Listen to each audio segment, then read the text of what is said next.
बिस्मिल्लाहिर्रहमानिर्रहीम अहमदुहु व नुसल्ली अला मुहम्मद रसूलुल्लाहि करीम। ये प्रॉब्लम डिफरेंशियल कैलकुलस के मैक्सिमा एंड मिनिमा चैप्टर से है। Discuss the maxima and minima of the function x square plus y square minus 63 x plus y plus 12 x y, find the maxima and minima. तो इसके solution में सबसे पहले तो जो गिवन फंक्शन है उसको हम एफ एक्स वाई से डिनोट करेंगे, यानी एफ जो है एक्स वाई का फंक्शन है जिसकी वैल्यू दे रखी है x square plus y square minus 63 x plus y plus 12 x Y.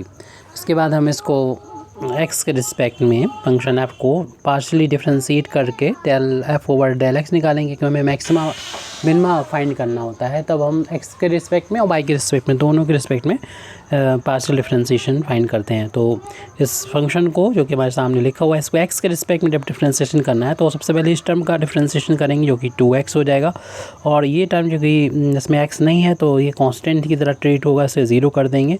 जब इस टर्म का डिफ्रेंशिएशन करेंगे तो 63 मल्टीप्लाई में होगा, इसे तो बाहर लेंगे और x का डिफ्रेंशिएशन 1 हो जाएगा, y का डिफ्रेंशिएशन 0 हो जाएगा। ये कांस्टेंट नीटू में था, हमने इस टर्म का डिफ्रेंशिएशन किया तो इसका 1 हो गया, इसका 0 हो गया। प्लस इस टर्म का डिफ्रेंशिएशन करने जा रहे हैं तो x के लिए y कांस्टेंट है, यानी 12y कांस्टेंट बाहर हो जाएगा और x का x के रिस्पेक्ट में डिफ्रेंशिएशन 1 हो गया। इस तरीके से हमको जो वैल्यू मिली है वो आ गई है 2x माइनस का 63 प्लस का 12y।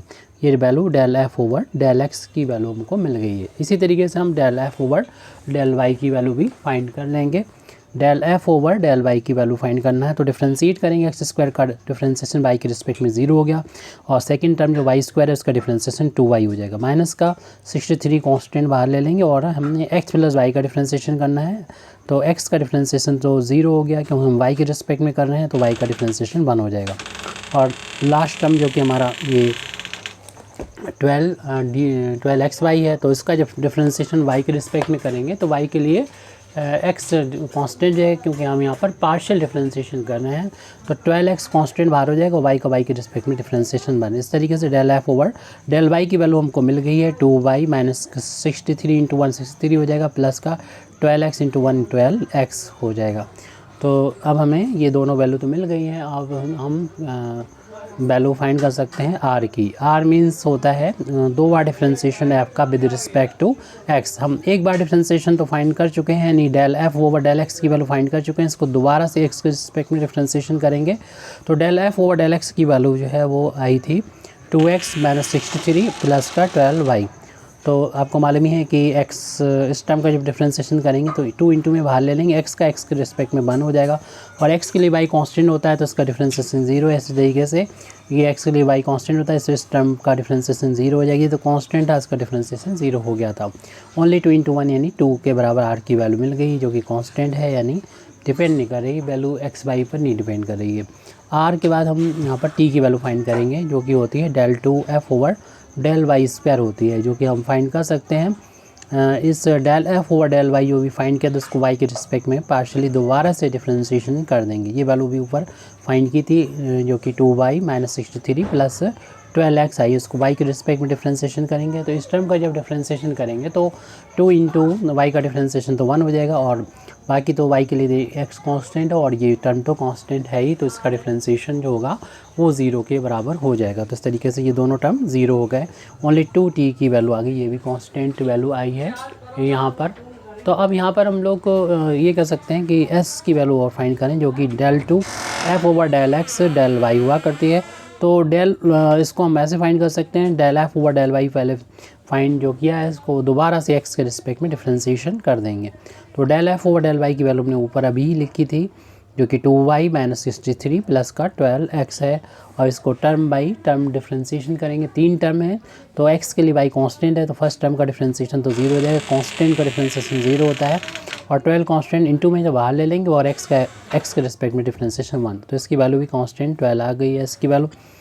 तो अब हम यहाँ पर डिस्क्रिमिनेंट डी की वैल्यू फाइंड कर लेंगे। हम यहाँ पर लैग्रेंजीज कंडीशन का यूज़ कर रहे हैं, जिसमें फाइंड करना होता है R T minus S square discriminant.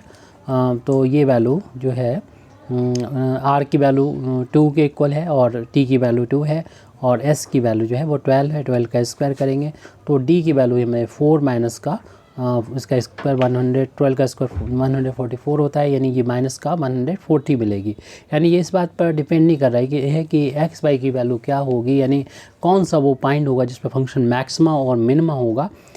फिर भी हम अपनी फॉर्मेलिटी अदा करेंगे, यानी इसको मानते हुए कि एक्स वाई का फंक्शन है, उसको हम लोग किस तरीके से प्रॉब्लम को सॉल्व करते हैं। तो आपको मालूम है कि फॉर मैक्सिमम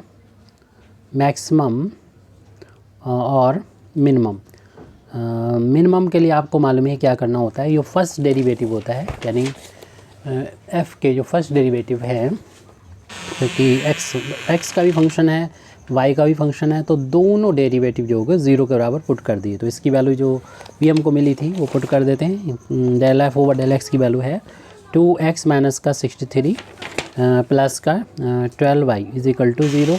ऐसे इसकी वैल्यू मिली होगी 2y माइनस 63 प्लस का 12x। अब इन दोनों इक्वेशन को 1 और 2 डाल देते हैं, उसको हमें सॉल्व करके क्रिटिकल पॉइंट फाइंड करना होगा, यानी वो पॉइंट जिस पर फंक्शन मैक्सिमा होगा या मिनिमा होगा, या फिर जो है वो सैडल पॉइंट होगा। तो वो बहुत बड़ा डिसाइड होता है, डी की वैल्यू से डिफाइन होता है। और डी की वैल्यू अगर हम लोग जानते हैं कि 0 आती है तो फर्दर इन्वेस्टिगेशन ज़रूरी होता है। डी की वैल्यू अगर पॉजिटिव आती है तभी मैक्सिमा या मिनिमा होता है। डी की वैल्यू अगर निगेटिव है, जैसे हमारा केस है, डी की वैल्यू निगेटिव है, तो ये सैडल पॉइंट ही होगा, क्योंकि वहाँ पर डी की जो वैल्यू हमने फाइंड की है वहाँ एक्स वाई तो है नहीं। यूजुअली एक्स वाई हुआ करता है, लेकिन हमारा तो कांस्टेंट आ रहा है, तो हर हाल में ये सैडल पॉइंट होगा। वो पॉइंट का होगा वो और हम फाइंड कर लेते हैं। इसके लिए हमें इन दोनों इक्वेशन को फाइंड करना पड़ेगा, यानी क्रिटिकल पॉइंट निकालना, यानी इस पॉइंट पर फंक्शन मैक्सिमा मिनिमा होगा या फिर वो सैडल पॉइंट होगा, वो पॉइंट हम फाइंड कर रहे हैं।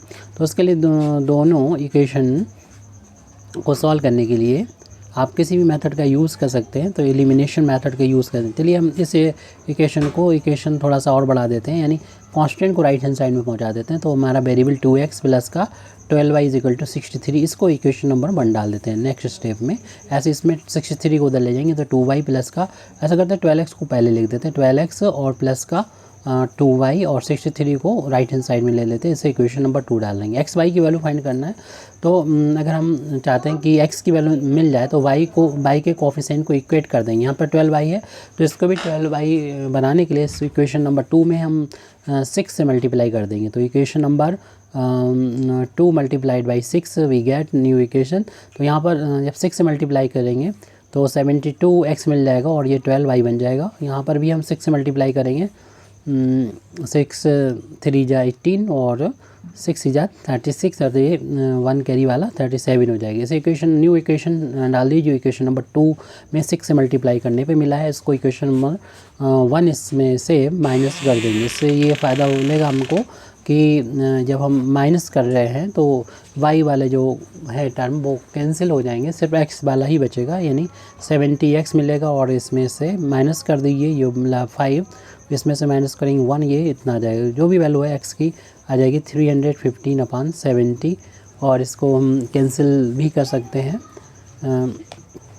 5 से तो कैंसिल होता हुआ नज़र आ रहा है हमको, तो x की वैल्यू मिल जाएगी, 5 से कैंसिल होगा ये, तो 5 बन जा और ये बचेगा 2, 4 जा आ जाएगा, 5 6 जा और 5 3 जा 63, और ये फिर 7 से भी कैंसिल हो रहा है 2 टाइम्स, और ये 9/2 मिल गई x की वैल्यू। और इस वैल्यू को हम इक्वेशन नंबर 1 में या 2 में पुट करके हम y की वैल्यू भी फाइंड कर सकते हैं आसानी से। हमें इक्वेशन नंबर 2 से y की वैल्यू मिल जाएगी। इक्वेशन नंबर 2 में हम देखेंगे कि जहाँ पर भी हमको मिलेगा x, वहाँ पर हम 9/2 लिख के फिर हम y की वैल्यू को फाइंड कर सकेंगे। ये 2 से कैंसिल हो जाएगा 6 टाइम्स और ये 54 बन जाएगा, प्लस का 2y इज इक्वल टू 63। तो 2y इज इक्वल टू 63 में से ये 54 को माइनस कर देंगे, तो 2y की वैल्यू यहाँ पर मिल जाएगी 9, और y की वैल्यू भी 9/2 आ गई जैसे x की थी। तो हमें पॉइंट, यानी कहते हैं इसे क्रिटिकल पॉइंट मिल गया। देयरफॉर द क्रिटिकल पॉइंट, यानी वो पॉइंट जिस पर फंक्शन मैक्सिमा होगा या मिनिमा होगा, तो x की वैल्यू 9/2 और y की वैल्यू भी 9/2 है। अब इस पॉइंट पर देखते हैं d की वैल्यू क्या होगी। हालांकि d की वैल्यू कांस्टेंट है जो हम पहले ही फाइंड कर चुके थे। चलिए अगर कुछ और x y का फंक्शन होती तो आप और सवाल को इस तरीके से कर सकते हैं। पहले आप उस d की वैल्यू को लिखें और जहाँ पर भी x मिले वहाँ पर उसकी वैल्यू 9/2 डाल दें और y की वैल्यू 9/2, यानी इस पॉइंट पर देख रहे हैं एट द पॉइंट 9/2 पर आपने d की वैल्यू देखी जो कि देख रहे हैं कि 0 से कम आई है, इस पॉइंट पर लेस देन 0 आई है, और जब लेस देन 0 आती है तो सैडल पॉइंट होता है। Therefore point 9/2 is saddle point है, यानी ना मैक्सिमा है ना मिनिमा है। और जब d की वैल्यू ग्रेटर दैन 0 आती है तो मैक्सिमा या मिनिमा होता है। फिर बाद में r की वैल्यू से पता चलता है, अगर निगेटिव है r तो फिर मैक्सिमा होता है, और पॉजिटिव है तो मिनिमा होता है। और d की वैल्यू को 0 आ जाती है, ना पॉजिटिव ना निगेटिव, तो फर्दर इन्वेस्टिगेशन की ज़रूरत होती है। यहाँ पर हमारा सैडल पॉइंट होता है। एक्चुअल में सैडल पॉइंट इस तरीके से वहाँ पर कर्व हो जाता है कि कर्व इस तरीके से हो जाता है, इस टाइप से हो जाता है, यानी एक साइड से तो ऐसा लगता है कि ये मैक्सिमा है, और दूसरी साइड से उस पॉइंट के यानी 9/2 है, उसके दूसरी साइड से पता चलता है कि ये मिनिमा है। लेकिन अगर हम पूरे कर्व को देखें तो ना ही ये मैक्सिमा है और ना ही ये मिनिमा है, तो इसी पॉइंट को हम लोग सैडल पॉइंट कहते हैं। Thank you very much Indeed for listening me. व आखिर दावाना अल्हम्दुलिल्लाहि रब्बिल आलमीन।